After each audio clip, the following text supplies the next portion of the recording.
पंजाब में आज चुनाव है और पंजाब चुनाव में ढींडसा परिवार का जो है सियासी जो भविष्य है वो भी दांव पे लगा। मिसेस परमिंदर ढींडसा है जो कि लहरा से चुनाव लड़ रहे हैं।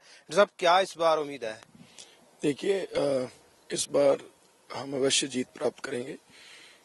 जो पिछले समय में हमारी सरकार ने और हमने जो काम किए हैं उनके आधार पर हम लोगों से वोट मांग रहे हैं और मुझे पूरा विश्वास है कि लोग इस बार श्रोमणी अकाली दल और भाजपा की तीसरी बार सरकार बनाएंगे। देखा जाए कि श्रोमणी अकाली दल को जिस बार डेरे की सपोर्ट आई है, आपके लिए कितनी बड़ी राहत है? क्योंकि आप जो है लहरा से चुनाव लड़ रहे हैं और वो भी कांग्रेस के वरिष्ठ नेता है जो है राजेंद्र कौर भट्टल। कितनी बड़ी राहत है डेरे की सपोर्ट आप लोगों को आने की? देखिए, कोई भी सपोर्ट हो इलेक्शन में तो उसकी राहत ही होती है। तो मैं समझता हूँ उसका भी हमें बहुत फायदा होगा। और उसके अलावा भी हमारी जो पार्टी है उसने जो बहुत काम के आधार पर हम वोट मांग रहे हैं और इस सपोर्ट के साथ मुझे लगता है हमारी जीत और बड़ी हो जाएगी। तो आप कह सकते हो कि ये जो डेरे की सपोर्ट आई है ये आपके लिए बहुत बड़ी राहत होगी? फायदेमंद है, हमारे लिए फायदेमंद, बिल्कुल फायदेमंद है, इसमें कोई दो राय नहीं। पर दूसरी तरफ देखा जा रहा है कि जो सिख ऑर्गेनाइजेशन है वो इसमें थोड़ा विवाद कर रही है कि अकाली दल जो कि पंथक पार्टी कहलाती है उसकी सपोर्ट जो डेरा जो पहले ही विवाद में ही है और अकाल तख्त साहब की तरफ से कहा गया है कि उनके साथ ना बरता जाए, उसकी सपोर्ट लेनी कितनी जायज है? देखिए, सपोर्ट उन्होंने दी है। उन्होंने भाजपा और अकाली दल के जो नीतियों के आधार पर हमें सपोर्ट किया है और मैं समझता हूँ अब जब आप इलेक्शन में होते हैं तो हर एक व्यक्ति की सपोर्ट आप मांगते हैं। उसमें कोई धर्म कोई आधार नहीं होता, कोई जाति कोई आधार नहीं होता।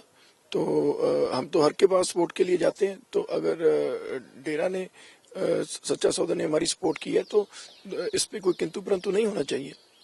एक बार देखा जाता है कि जो आमतौर पर मुकाबला है वो कांग्रेस और अकाली दल का है, पर इस बार के विधानसभा चुनाव में मुकाबला तिकोना हो गया है। आप किसके साथ अपना मुकाबला मानते हो? देखिए, मैं समझता हूँ अभी तो कांग्रेस के साथ ही मुझे मुकाबला लग रहा है क्योंकि हमें फायदा इस बात का है। तभी मैं इस आधार पे बात कर रहा हूँ हमारी सरकार बनने की, क्योंकि जो हमारी एंटी स्टेब्लिशमेंट जो वोट होती है वो जो डिवाइड होगी और हमारी जो अकाली भाजपा की अपनी वोट है वो इंटैक्ट है, तो उसके आधार पर हम जीत प्राप्त करेंगे। आमतौर पर आप सुनाम से चुनाव लड़ते हो, 4 बार वहीं से आप विधायक रहो, पर इस बार आप सीट बदल के लहरा चले गए हो, क्या वजह क्या है इसकी? देखिए, मैं तो ने तो एक कठिन सीट चुनी है क्योंकि इधर से 6 बार कांग्रेस के जो वरिष्ठ नेता भूतपूर्व मुख्यमंत्री उनके खिलाफ मैं चुनाव लड़ रहा हूँ।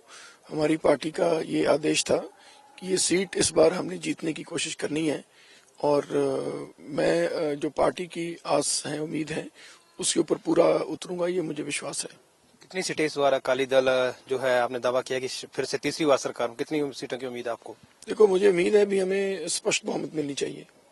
ये थे परमिंदर ढींडसा, जिससे उन्होंने कहा कि लहरा से ये कांग्रेस के जो वरिष्ठ नेता हैं और पूर्व मुख्यमंत्री राजेंद्र कौर भट्टल के खिलाफ श्रोमणी अकाली दल की तरफ से चुनाव लड़ रहे हैं। अब देखना यही होगा, जिस तरीके से उन्होंने कहा कि डेरे की जो सपोर्ट आई है अकाली दल की वो उनके लिए काफी फायदेमंद साबित होगी। कैमरामैन मेहरबान सिंह के साथ सरबजीत सिंह, एबीपी न्यूज, संगरूर।